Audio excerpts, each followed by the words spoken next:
How to pin chats on Instagram. Hello guys, this is Atticus and welcome back to another tutorial video.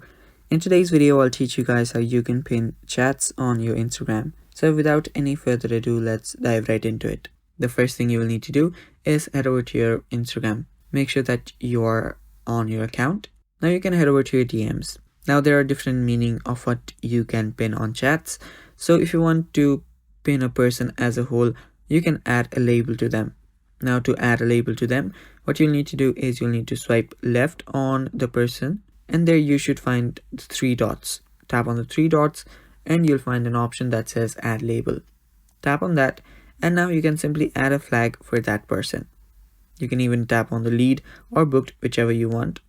So after you tap on that, you will see a little pop-up or a little change in the UI of that person. So you can choose the flag option and you'll see a little orange corner on that person's DMs. Now this is how you can pin a chat.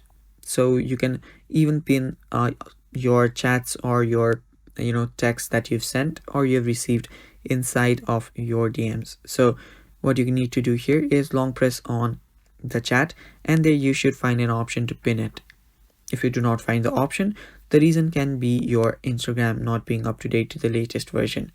You can head over to your app store and then update your Instagram to its latest version. It's really easy. Simply search for Instagram, tap on Instagram and tap on update. And you should be good to go. And that is how you do it. Thanks for watching guys. That is all for the video. Stay tuned for more and bye-bye.